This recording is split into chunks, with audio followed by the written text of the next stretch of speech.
There we go. You can see this area here. Once your valve seal is on there, you don't have much. You've got maybe, I think it was right around 450 thousandths, which, you know, you want to have, ideally, you'd want to have about 50 thousandths between where this retainer will travel in between the bottom of the travel and that valve seal. And we weren't going to get that with these cams.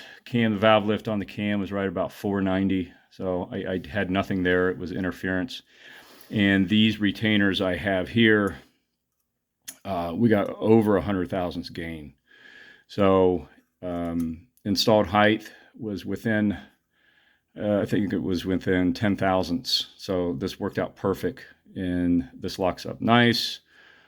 Here is what you're going to need. So if you end up putting a larger cam in, you're going to have interference issues with coil bind. You're going to have valve seal to retainer clearance, and you're going to have to at least make a valve spring change and a retainer, and then the valve locks, because you can't use any of that stuff that's bends. So these valve springs work.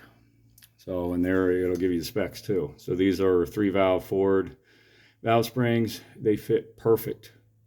We do have a little bit tighter installed height. This has got 1.64, whereas we're about 1.53. So a little bit tighter on the installed height. So that seat load would probably be up there a little bit more, but it's not gonna hurt anything at all. And then these are the same, but we had to go with the 2-valve Ford 4.6 because of the 7mm valve stem. So you'll need the 3-valve Ford Compcams spring set, and then the 2-valve Ford retainers. But then for the keepers, because the Ford won't work, the Benz won't work, I ended up finding, and here's your part number. I think these were like for a 4-cylinder Nissan Altima, but they had the same lock style. It was for a 7mm valve, and it had the thickness. The Benz keepers locks just weren't thick enough to properly set the retainer at the end of the valve. So these are going to work. So that's what I'm putting together. I guess we'll ultimately find out. But really, me cutting these reliefs in the pistons, that was more due to the valve timing events.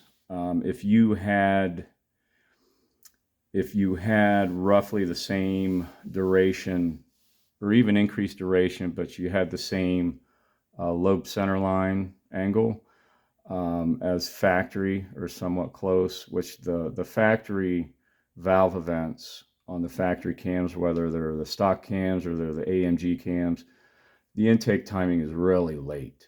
And that's why there's no issues, even with increased valve lift and increased duration. The intake valve timing is so late that you just don't have the interference issue. But running a real tight lobe separation and running the centerline angle pretty narrow, pretty low, causes interference. So you're going to have to be an engine builder. If you put like cat cams, if you do an aggressive camshaft in these engines, you're going to have to do all this stuff. You're going to have to check it. You're going to have to put on a degree wheel. You're going to have to check all your clearances and all that. So unfortunately, these heads just don't support big cams. I mean, that's what it comes down to. They don't. So that's why they ended up boosting this engine, is because there was just, and I think these heads flow really well and all that. I think I said that before. I think that's not the limitation. It's not the bottleneck. It's the way that they have that camshaft in there, that you just don't have any room. So, but I'm going to get this buttoned up, and hopefully this thing, I'll do another video when it's all together before I put it in, because I've got some intake manifold adapters that are almost finished. So I think they'll be finished here within the next week. But there you go. That's what you're going to need, you know. And I bought a bunch of these. I found these on eBay, and I bought a bunch of them. That 051-165 is a number you need, from ITM, whoever they are. But there could be something comparable. But I did a bunch of trial error on cheap sets, things that looked right, things that had the correct lock on the valve. But didn't do anything else really with the heads, just cleaned up the ports a little bit.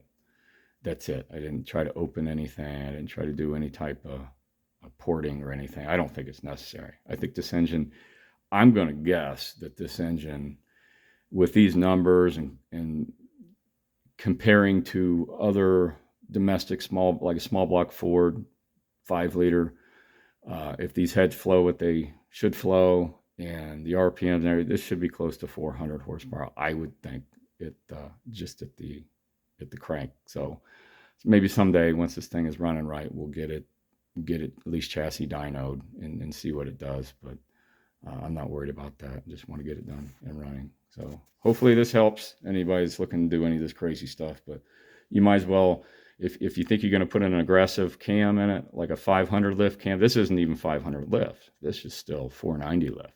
If you think you're going to put a big cam in your engine, then you might as well pull your engine out and just tear it completely apart. Because anything outside of like an AMG cam, I really don't think any of the regrinds are going to be that aggressive. So if you really want an aggressive cam in your Benz, you're going to work for it. So happy Easter again. Take care.